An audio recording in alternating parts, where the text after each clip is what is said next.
So I'm taping this right now because I usually have things on Sunday. I have like so many things going on I want to share with you on it, but I want to share on Sunday basically a happier moment of it. But for now, I want to talk about what happened this past week.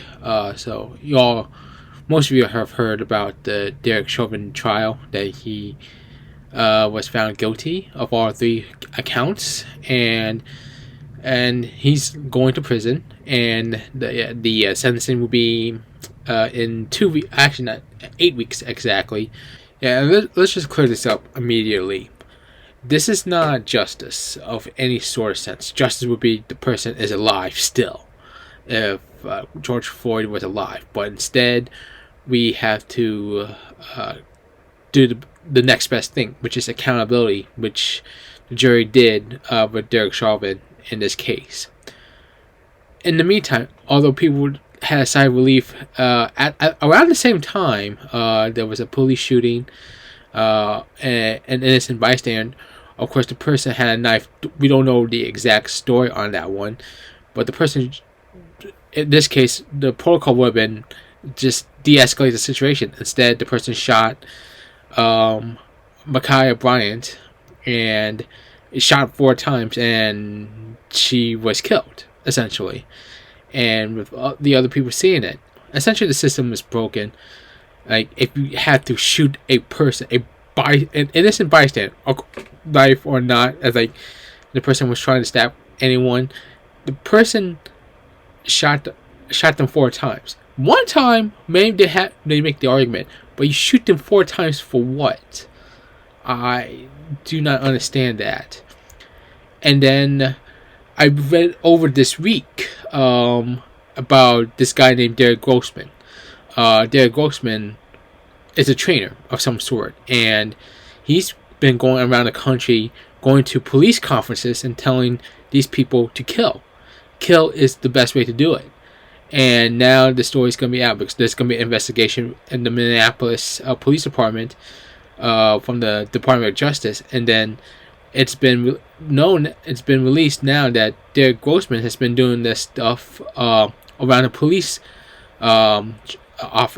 offices or police conferences, teaching them how basically killing is the best way to do it. It's like sex. It's so disturbing how that one person who hasn't done anything, who hasn't been to the police, hasn't been into the army, although there's some articles on that, and then has so much influence to it. Yeah, so if you want to start off of the issue, the police cannot hire him again. They cannot hire Derek Grossman of anything. It is now known that at the very least, the police needs to have reform. There needs to be reform in police. Even a reduction of the police force, selling all their assets, that includes the tanks and the shields, for God knows why those cities and towns need those for some odd reason. Because they're expensive as hell, and they're willing to spend that. And then now you saw in New York City, they are now spending on robotic dogs on this one. And it's becoming more of a Black Mirror episode than anything. At the very least, there needs to be reform in the police end of it. Some might say abolish the police. I don't necessarily agree with that. But, I mean, this needs to be talked about after we have to clear things up. So basically, I want to say defund. Reallocate the funds from the police to other areas like social services, roads, education, and that stuff.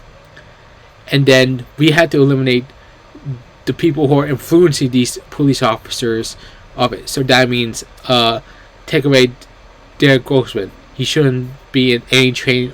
And also we have to reverse engineer basically all the police officers to focus on communal services. So helping out the community, what they need help on. That would take a lot of time and a lot of effort. And since you have a rotten tree, it will take a long time to figure this out. We're immune to now that shooting people is the norm. And I really don't want that. Do you really want that? Like police shooting people to kill instead of like helping the community out? I mean, we have to ask ourselves that way. It seems easy, but some prefer it that way. I don't know a good solution to it. I mean, it needs to start at the state and local level. The federal level, I think they only know they have to do it, but they don't have the jurisdiction to do it. This is based on the state and local level, and that depends on who our leaders are. And that's where I'm worried about. We need to take this seriously. So basically, every year, and yes, I do mean every year, we have to vote in November, or vote in the primaries in June, or the special elections on these people who can regulate or who can make bills about holding police accountable and holding everyone accountable with guns and such. We're not even close there yet. So it's up to us to find those people and who can help it out. That's at least a step. And that's disappointing, is that it's a step. It's not a wholesome change of the of a violent system. I wish there were better answers. I wish.